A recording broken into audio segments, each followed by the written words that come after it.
আয়ে শাস্ত্রবাদী মুৎসুরাজ্জা ওয়ারতাতে কামে কারতান নাসসুদ্দিম্মা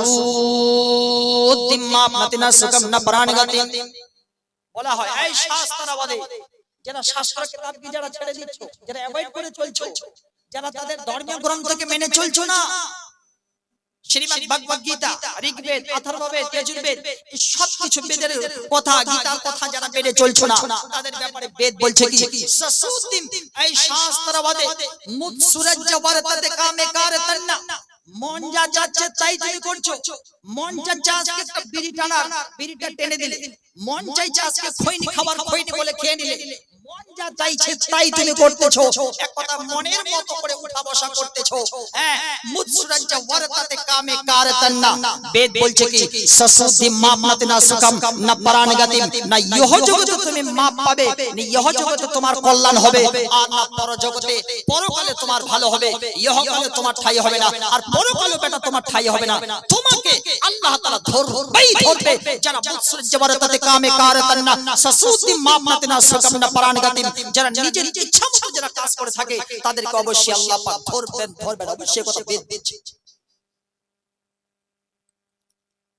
তাহলে মানবতা, মনুষ্যত্ব দুই ধর্মই শিখাচ্ছে, দুই ধর্মই শিখে সবাই। যে হিন্দু ভাইদের যে বিড়ি খেতে হবে এমনটা না, তারা যে মদ পান করে যে খালি এদিকে তো কতল মাতল হয়ে থাকবে এটাও না। সুতরাং জিকির আমার ভাইরা, শ্রীমদ্ ভগবদ গীতা उठाओ, श्रीमद् भगवद गीता खोलो, अध्याय नंबर 2 मंत्र नंबर 20 पढ़ो। क्या बता रहा है वहां? वेद के अंदर बता रहा है ना जयते प्रिया देवा कदाचित ना यंगता भविता वानवयो अजो नित्य शश्वतो हयं पुराण ना हन्नते हन्यमाने शरीर। वेद বলছে এই দুনিয়ায় যারা বসবাস করছো পৃথিবীর মানুষ, তারা কান খুলে শুনে নাও। এই দুনিয়ার বুকে থাকাকালীন ভালো কিছু করে যেতে হবে, ভালো কিছু, ভালো কিছু, ভালো কিছু করে যাওয়ার পর তোমরা সে রবের কাছে, তোমার সৃষ্টিকর্তার কাছে যাও, ভালো কিছু করে যাও। ভালো কিছু যদি তুমি না করে যাও তাহলে হবে কি? একটা কথা তখন বেদ বলছে, হ্যাঁ, না যাই অজ নিত্য শাশ্বত হয়ং পুরানো না হান্নাতি হান্নামানে শরীরে। যদি ভালো কিছু না করে যাও, যা তুমি আজ শরীরের যেটা যত্ন করছো, এই যে বডি যেটা, শরীরের যেটা তুমি যত্ন করছো, হ্যাঁ শরীরের যত্ন, তোমার গাড়ি লাগবে, বাড়ি লাগবে, টাকা, এয়ার কন্ডিশন, অনেক কিছু, বিড়ি, সিগারেট, এটা একটা শরীরের যত্ন করতেছো। জিনা এই শরীরটা হচ্ছে এমন অজ নিত্য শাশ্বত হয়ং পুরানো না হান্নাতি হান্নামানে শরীরে। এই শরীর বিনষ্ট হয়ে যাবে, এই শরীর থাকবে না।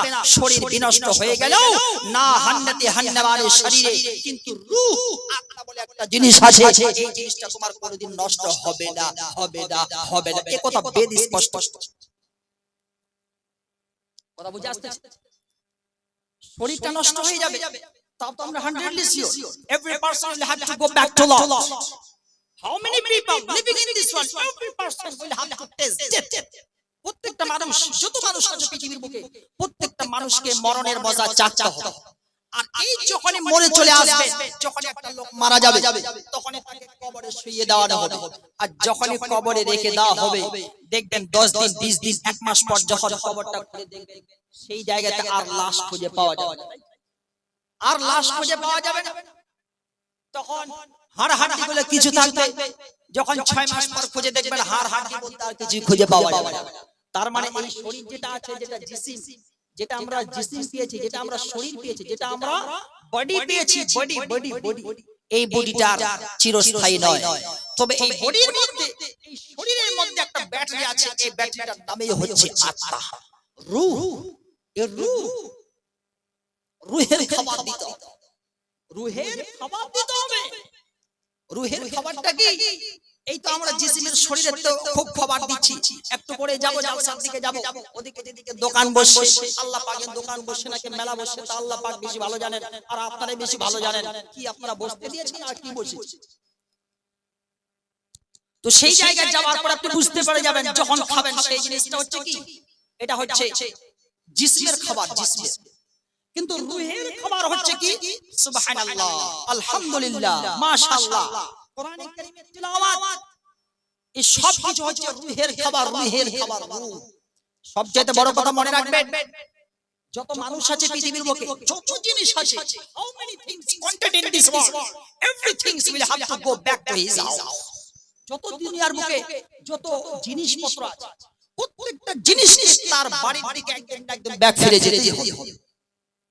আমাদের এই যে ইউটিউবার ভাইরা এসেছে, এরা অনেক দূর থেকে এসেছে, এরা অনন্ত করণদিঘি থেকে এসেছে। এই যে করণদিঘি থেকে যারা এসেছে, এরাও জলসা শেষে বাড়ি চলে যাবে।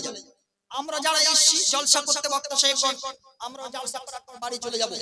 আপনারা এই জায়গায় যত সবাই এসেছেন, বসে গিয়েছেন, ঠিক জলসা শেষ না হতে হতেই আপনারাও ঠিক নিজ নিজ বাড়ি চলে যাবেন। সুতরাং তাই তো বলছি, every person will have to go back to his house. প্রত্যেকটা মানুষ তার নিজের বাড়ির দিকে ব্যাক ফিরে যাবে। ঠিক তেমনই everything will have to go back to his house. প্রত্যেকটা জিনিস, যত জিনিস আছে, যত বস্তু আছে, সব জিনিস তার বাড়ির দিকে ব্যাক ফিরে যাবে। একটা আম গাছ লাগালে, মন দিয়ে একটা আম গাছ লাগালে, আমের গাছটা আস্তে আস্তে বড় হয়ে গেল।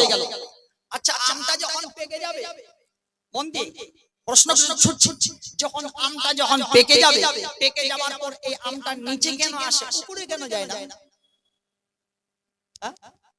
আমটা নিচে কেন আসে, উপরে কেন যায় না? কারণটা হচ্ছে একটাই, এই প্রশ্নের উত্তর হচ্ছে এটাই, কারণ আমের বাড়ি উপরে না। আমের বাড়ি উপরে না, আমের উৎপত্তি হয়েছে, আমের জন্ম হয়েছে মাটি থেকে, আমের গাছটার উৎপত্তি হয়েছে মাটি থেকে। সুতরাং আমটা উপরে যাবে না। আমি একটু আগে বলেছি, প্রত্যেকটা জিনিসকে, প্রত্যেকটা মানুষকে তার বাড়ির দিকে ব্যাক ফিরে যেতেই হবে। সুতরাং আমটা উপরে যায় না এই জন্য, কারণ তার বাড়ি উপরে না, তার বাড়ি হচ্ছে নিচে। এই জন্য আমটা পাকার সাথে সাথে যখন ঝরে যায়, তখন সে নিচে চলে যায়। সম্মানিত উপস্থিতি, আমরা হচ্ছে মানুষ, আমরা জানি আল্লাহ পাক তিনি আমাদেরকে বানিয়েছেন মাটি দিয়ে, মাটি দিয়ে। আর যখন একটা মানুষ যখন মারা যাবে, মারা যাওয়ার পর এই মানুষটাকে কবরে দেওয়া হয়, কারণ কবরটা হচ্ছে মাটির বানানো, মাটির বানানো, এই জন্য মাটিতে চলে যায়।